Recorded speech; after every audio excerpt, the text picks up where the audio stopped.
औज़ुबिल्लाहि मिनश्शैतानिर्रजीम बिस्मिल्लाहिर्रहमानिर्रहीम।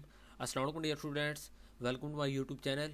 जी स्टूडेंट्स, तो इस वीडियो में आज आपके साथ इको 401 इकोनॉमिक्स का जीडीबी नंबर 1 का सोल्यूशन शेयर करूंगा। सेमेस्टर फॉल 2022 इको 401 इकोनॉमिक्स का जीडीबी आप लोगों का ओपन हो गया है और इस जीडीबी को अटैम्प्ट करने की लास्ट डेट 3 फरवरी है। ठीक है, 4 दिन का टाइम आपके पास है, लेकिन मैं जीडीबी का सोल्यूशन थोड़ा सा लेट अपलोड करूँ, इसलिए आपके पास अभी भी 3 दिन का टाइम है। उसमें आप लोग इस सोल्यूशन को आसानी से बना सकते हैं। 5 नंबर की ही आप लोगों की जीडीबी है।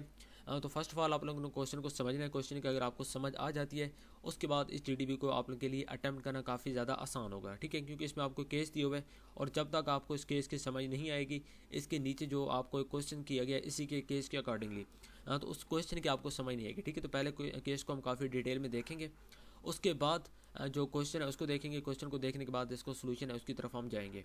तो चलें जी, स्टार्ट करते हैं। जी स्टूडेंट्स, तो क्वेश्चन की तरफ जाने से पहले और जो उसका केस है उसकी तरफ बढ़ने से पहले कुछ यहाँ पे बेसिक गाइडलाइंस हैं जो कि मैंने यहाँ पे मेंशन की हुई है। वर्ड्स लिमिट आप लोगों की 1 to 150 हो, जो कि आपको अनाउंसमेंट में नहीं बताई हुई, लेकिन मैं इन 5 नंबर को देखते हुए आपको एक वर्ड्स लिमिट का आईडी दे रहा हूँ कि आपने इससे ज़्यादा लफ्ज़ नहीं लिखने। उसके अलावा जो आप लोग आंसर देंगे, एक तो वो लॉजिकल फैक्ट्स के साथ हो, उसके अलावा वो एक तो टॉपिक के साथ रेलिवेंट हो। ठीक है, जो मेन क्वेश्चन आपको किया गया उसके साथ रेलिवेंट हो, क्लियर हो और कंसाइज हो। फॉन्ट स्टाइल आप लोगों ने टाइम्स न्यू रोमन और फॉन्ट साइज़ आप लोगों ने 12 रखना है। उसके अलावा जीडीबी के लिए आपको कोई भी ग्रेस डे, जैसे आप एक्स्ट्रा डे कहते हैं या एक्स्ट्रा टाइम कहते हैं, वो आपको जीडीबी के लिए नहीं मिलेगा। उसके अलावा आप लोगों ने एक दूसरे का कॉपी पेस्ट नहीं करना, एक स्टूडेंट का भी नहीं करना, और इंटरनेट से भी आप लोगों ने कहीं से कोई भी कंटेंट कॉपी नहीं करना, अदरवाइज़ आपको नंबर नहीं मिलेंगे। उसके अलावा जो ड्यू डेट के बाद आप लोग ईमेल के थ्रू भी इस डिस्कशन में, जो कि जीडीबी है ग्रेडेड डिस्कशन बोर्ड, इसमें आप लोग पार्टिसिपेट नहीं कर सकते। तो चलिए जी, स्टार्ट करते हैं क्वेश्चन को। जी स्टूडेंट्स, तो ये आप लोगों का जीडीबी का केस है। अब यहाँ पे देखें, ये काफ़ी डिटेल में लिखो, मैं इसका सिर्फ शॉर्टकट आपको बताता हूँ। जो इसकी मेन समरी है, इसकी मेन समरी है इसमें वो ये कह रहा है कि पाकिस्तान में हर साल जो मानसून की बारिश होती हैं, उसके बाद पाकिस्तान के जो जो सूबे हैं, जिसमें सिंध और बलोचिस्तान, ये काफ़ी ज़्यादा मुतासर होते हैं। ठीक है, पंजाब और के भी होते हैं, जिसका जिक्र यहाँ पे नहीं किया। यहाँ पे सिर्फ उन्होंने ये बताया हुआ है कि काफ़ी ज़्यादा नुकसान होते हैं, जो कि सबसे ज़्यादा सिंध में मेनली और उसके बाद बलोचिस्तान में होते हैं। ठीक है, अब उन इलाकों के जो लोग हैं वहाँ पे और भी काफ़ी ज़्यादा मसले मसाइल हैं। ठीक है, उसके अलावा जो पाकिस्तान की इकॉनमी है वो भी इस टाइम काफ़ी ज़्यादा डाउन जा रही है। ठीक है, उसके भी यहाँ पे कुछ रीज़न मेंशन किए हुए हैं। उसके बाद एक इदारा है जो पाकिस्तान के अंदर काम कर रहा है, ठीक है, यूनाइटेड नेशन डेवलपमेंट के कोलैबोरेशन से economic affair division of Pakistan, इन दोनों ने, ठीक है, economic affairs division of Pakistan एक इदारा है, इन्होंने यूनाइटेड नेशंस डेवलपमेंट ने इनको अपने साथ मिला है, इस इदारे को, और पाकिस्तान में एक प्रोग्राम स्टार्ट किया। ठीक है, कौन सा प्रोग्राम है? Applied education and renewable energy, AWARE। ठीक है, ये एक कंपनी या जो भी ऑर्गेनाइजेशन है उसका नाम यहाँ पे मेंशन है। ऊपर मेन बात कि यूनाइटेड नेशन ने पाकिस्तान का एक इदारा economic affair division of Pakistan, उसके साथ मिलके पाकिस्तान में एक प्रोग्राम स्टार्ट किया है, और उस प्रोग्राम को स्टार्ट करने की जो ऑर्गेनाइजेशन है वो है applied education and renewable energy, एक प्रोग्राम है। ठीक है, उसके अंडर उन्होंने पाकिस्तान के अंदर सोलर पावर रिवर्स ऑस्मोसिस को इंस्टॉल किया है, जिसका मकसद पाकिस्तान के जो लोग हैं, जो जिनके अंदर सिंध और बलोचिस्तान के स्पेशली लोग हैं, उनको साफ़ पानी मुहैया करना है। और उसके अलावा वहाँ पे जो और छोटे बड़े प्रोजेक्ट्स को भी स्टार्ट किया गया है, क्योंकि वहाँ पे सिर्फ पानी के मसले नहीं हैं, वहाँ पे गंदा पानी नहीं है, बल्कि और भी वहाँ पे मसले बहुत ज़्यादा हैं। तो एक तो मेन काम ये हुआ कि वहाँ पे सोलर प्लांट इंस्टॉल हुए हैं, जिनका मकसद उन लोगों के जो आइसोलेटेड एरियाज़ के लोग हैं उनको साफ़ पानी प्रोवाइड करना है। और उसके अलावा भी वहाँ पे यूनाइटेड नेशंस के ताउन से वहाँ पे और भी प्रोजेक्ट्स को स्टार्ट किया गया, जो कि छोटे छोटे प्रोजेक्ट्स हैं। तो यहाँ पे ये उम्मीद करता हूँ कि केस की आपको समझ आ गई होगी। अब यहाँ पे उर्दू में मैंने लिखा हुआ, अगर आपको केस की समझ नहीं आए तो उर्दू में आप इसको रीड आउट कर सकते हैं। उसके बाद जी मेन आप लोगों का क्वेश्चन है। क्वेश्चन के अंदर देखें तो जो हमने केस पढ़ा है, केस के अंदर मैंने आपको उसकी समरी बताई है। उस समरी को माइंड में रखते हुए आपने ये बताना है कि जो solar power reverse osmosis install किया गया है, ठीक है, वो कैटेगरी ऑफ गुड्स की कौन सी कैटेगरी में आता है? ठीक है, गुड्स की कैटेगरीज आपके हैंड आउट्स में मेंशन है, उसमें से आपने बताना है कि कौन सी जो गुड्स की कैटेगरी है उसके अंदर ये solar power reverse osmosis fall कर रहा है। ठीक है, किस के अंदर आ रहा है? जब आप लोग ये आइडेंटिफाई करेंगे, उसके बाद आप लोग ने उस कैटेगरी की कुछ कैरेक्टरिस्टिक्स भी बतानी है, जो कि 2 से 3 हो। ठीक है, 2 से 3 लाजमी हो, इससे ज़्यादा कर सकते हैं लेकिन इससे कम ना हो। उसके बाद क्वेश्चन यही आप लोगों का। अब चलते हैं सोल्यूशन की तरफ। मैं उम्मीद यही करता हूँ कि आपको क्वेश्चन की समझ आ गई होगी। अब यहाँ पे फर्स्ट ऑफ ऑल मैंने एक पहला हेडिंग दिया है, पहली हेडिंग आइडेंटिफिकेशन के नाम से, क्योंकि उन्होंने कहा है आइडेंटिफाई करें। पहला काम आइडेंटिफाई करना है, दूसरा काम करेक्टरिस्टिक्स है। ठीक है, तो 2 काम हमने करने हैं। ठीक है, मैं यहाँ पे इसको हाईलाइट कर लेता हूँ।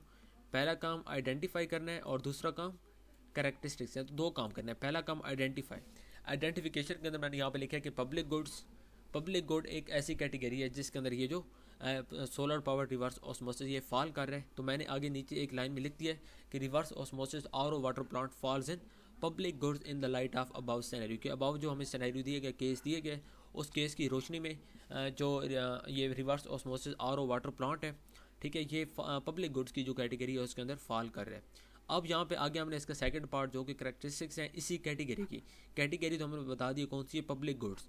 पब्लिक गुड्स की अब यहाँ पे हमने करेक्टरिस्टिक्स भी बतानी है।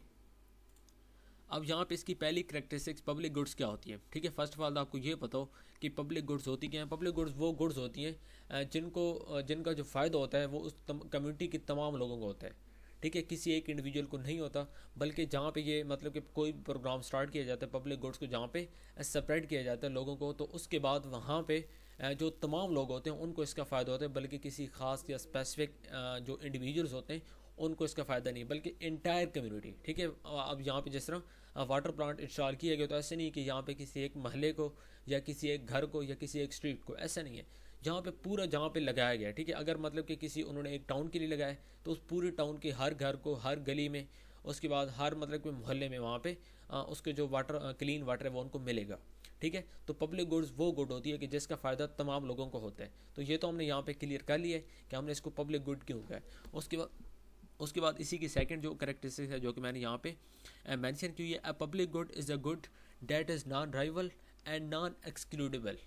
That is non rival and non excludable, ये दो मेन पॉइंट्स हैं इसके, जो कि इसके पब्लिक गुड्स के हैं, ठीक है। कि इसकी दो मेन पॉइंट्स हैं, दो मेन पॉइंट्स आप कहते हैं कि जो इसके बैक बोन्स हैं, एक है नॉन राइवल, एक है नॉन एक्सक्लूडेबल, ठीक है। अब यहाँ पे नॉन राइवल का मतलब होता है कि ये जो गुड्स हैं, ठीक है, पब्लिक गुड्स होती हैं, इनको अगर एक बंदा यूज़ करता है तो बाकियों के लिए जो इसकी कंजप्शन होती है, मतलब कि एक बंदा इसको यूज़ कर रहा है तो बाकी जो लोग हैं उनके लिए उस चीज़ में कमी नहीं आएगी, ठीक है।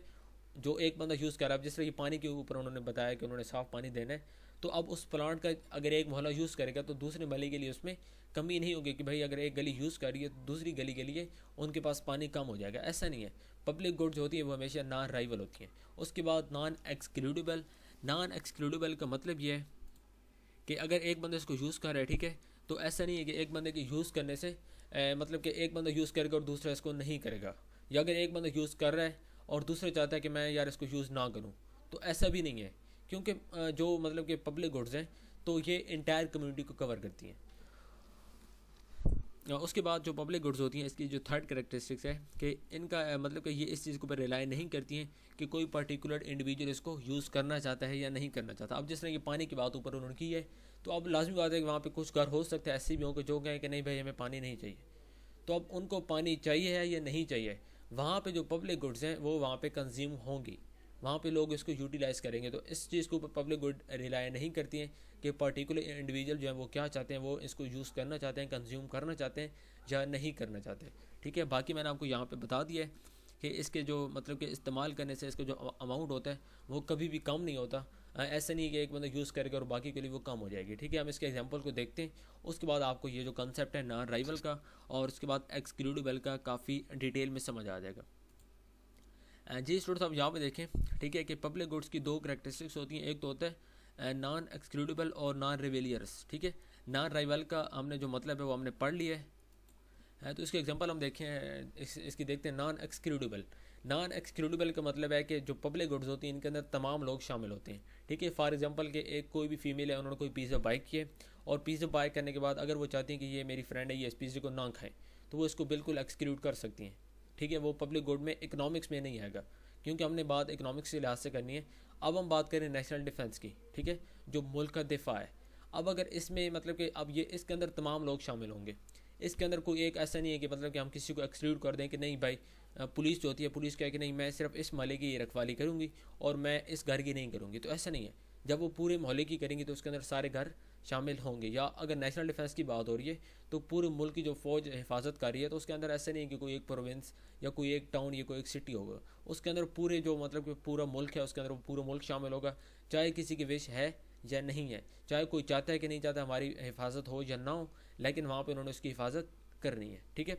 उसके अलावा सेकंड एग्जांपल जो कि हमने कहा है कि इसको ये नॉन राइवल होती है। नॉन राइवल मतलब मैं कि ऐसा नहीं है कि अगर एक बंदा इसको यूटिलाइज करेगा तो दूसरे के लिए कम हो जाएगी। नेशनल डिफेंस के एग्जांपल ले लेते हैं, जिसमें मतलब कि नेशनल डिफेंस अगर एक बंदे को नेशनल डिफेंस एक मतलब कि सबको मिल रहा है। फॉर एग्जांपल कि एक पुलिस कहती है कि मैंने मतलब कि एक स्ट्रीट को मतलब यानी कि मैंने हिफाजत करनी है उस गली की, तो उसके बाद अब जो साथ वाली गली है, ऐसा नहीं कि साथ वाली गली में उनकी हिफाजत नहीं करेंगे, बल्कि साथ वाली गली में भी होगी। तो ऐसा नहीं है कि अगर एक गली में पुलिस वाले खड़े हैं तो दूसरी गली में नहीं होंगे। तो इसमें ऐसा मतलब एक गली वाले उस पुलिस वालों को यूज़ कर रहे हैं, दूसरी गली वाले उसको यूज़ नहीं करेंगे या उनके लिए वो कम हो जाएंगे पुलिस वाले, ऐसा नहीं है। क्योंकि ये पब्लिक गुड्स हैं और ये तमाम लोगों के लिए इक्वली अवेलेबल होती हैं। ये ना तो ख़त्म होती हैं कम करने से, और ना ही ये डिपेंड करती हैं कि कोई एक इंडिविजुअल क्या चाहता है इसके बारे में, अदर वो मतलब कि वेदर वो इसको यूज़ करना चाहता है या नहीं करना चाहता, ये कोई मैटर नहीं करता। पब्लिक गुड्स से तमाम जो कम्युनिटी के लोग होते हैं वो इससे फ़ायदा उठाते हैं। तो यहाँ तक उम्मीद करता हूँ कि आपको पब्लिक गुड्स का जो कॉन्सेप्ट है समझ आ गया होगा, और करेक्टरिस्टिक्स भी आप लोगों ने अपनी एग्जांपल दे के साथ आप लोगों ने लिख लेनी है। तो उम्मीद करता हूँ कि आपको सारी बात की समझ आ गई। अगर फिर भी आपको कहीं भी मसला होता है और किसी चीज़ का आपको समझ नहीं आती तो आप लोगों ने लाजमी कमेंट्स बॉक्स में पूछना है, इंशाल्लाह ताला आपको टाइमली रिप्लाई मिलेगा। अगर आप चैनल पर न्यू हैं तो काइंडली चैनल को सब्सक्राइब करें, उसके साथ लगे बेल आइकन के बटन को लाजमी प्रेस कर लें, ताकि आगे जितनी भी मैं इस तरह की वीडियोज़ अपलोड करूँगा आप उसका फ़ायदा हो सके। ठीक है, मिलता है नेक्स्ट वीडियो में। टिल देन अल्लाह हाफिज़, थैंक यू सो मच।